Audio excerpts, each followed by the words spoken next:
সাকিব আল হাসানকে আসলেই অনেকটা মিস করব, কারণ সাকিব আল হাসান একটা আইডল। সাকিব আল হাসানকে আমরা অবশ্যই অনেক মিস করব।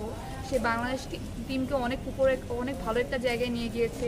চাইছিলাম সাকিব ভাই আরো কিছুদিন খেলুক বাংলাদেশের ন্যাশনাল টিমের টেস্টে। সাকিব আল হাসান বাংলাদেশের সবারই একটা ইমোশনের জায়গা।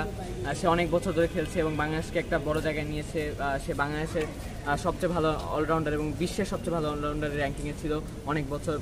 আমরা সবাই ওনাকে মিস করবো। সাকিব আল হাসানের রিপ্লেসমেন্ট আমরা কাউকে পাবো না, ঠিক আছে?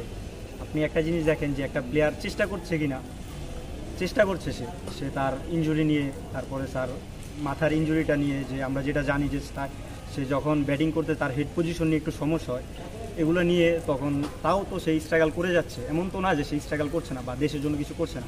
বাংলাদেশকে অনেক দূরে এগিয়ে নিয়ে গেছে এবং বাংলাদেশের মান একটা অনেক বড় পর্যায়ে নিয়ে গেছে। আর বলা গেলে যে মানে খেলা যে কোনো সময় খারাপ হতে পারে, ভালো অনেক সময় ভালো হয়, অনেক সময় খারাপ হয়। তবে এই নিয়ে উল্টোপাল্টা কথা বলার কোনো কারণ নেই যে ওনাকে রিটায়ার্ড করাতে হবে। হ্যাঁ, আর রিটায়ার্ড করা ওনার পার্সোনাল ব্যাপার, এটা উনি করতেই পারে। তবে হ্যাঁ, ওনাকে অনেক বেশি মিস করবো। অবশ্যই অনেকটা মিস করবো, কারণ ওনাকে আমরা ছোট থেকে দেখে আইডল মনে করে বড় হয়েছি। যে মিস তো অবশ্যই অনেকটা করবো। সে বাংলাদেশ টিমকে অনেক উপরে অনেক ভালো একটা জায়গায় নিয়ে গিয়েছে। তার বোলিং ব্যাটিং দুইটি অনেক বাংলাদেশকে অনেক ভালোভাবে প্রভাবিত করেছে।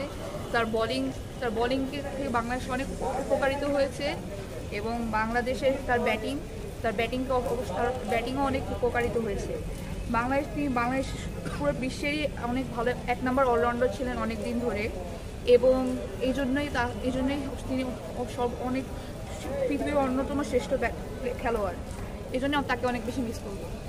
আমি এই বিষয়টি একবারেই ভালোভাবে দেখছি না। তার কারণ হলো উনি আরো 2-1 বছর টেস্ট এবং এই আরো 2-1 বছর বাংলাদেশ টিমে পার করতে পারতেন চাইলে। এই বিষয়টা আমি চাইছিলাম সাকিব ভাই আরো কিছুদিন খেলুক বাংলাদেশের ন্যাশনাল টিমের টেস্টে, আরো কিছু রান করুক এবং উইকেট সংগ্রহ করে বাংলাদেশে ভালো একজন আর কি অলরাউন্ডার হোক, এটা আমি চাইছিলাম। যাক, উনি যেহেতু করছে, উনি নিজের ভালো দেখে এই কাজটা করছে, তাই আমি এই বিষয়ে বেশি কিছু বলতে চাই না।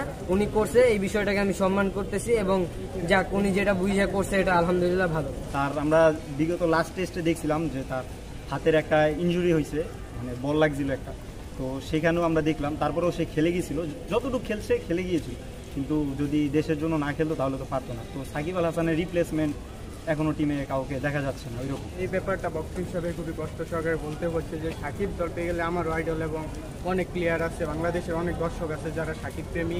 আর সাকিব বাংলাদেশের একজন ক্রিকেটার নক্ষত্র হিসাবে বলা যায়। সে দেশের জন্য অনেক কিছু করেছে, বাংলাদেশকে অনেক উপরে নিয়েছে, বাংলাদেশের সেরা অলরাউন্ডার ছিল সে, এখনও আছে। তবুও আমরা জানি না এই সাকিব গেলে সামনে আরেক সাকিব ভাইকে আমরা পাবো কি না। তবে বক্তব্য হিসাবে বলতে গেলে এটা অনেক কষ্টের বিষয় এবং সে পারতো আরও বাংলাদেশকে 2-3 বছর সার্ভিস দিতে।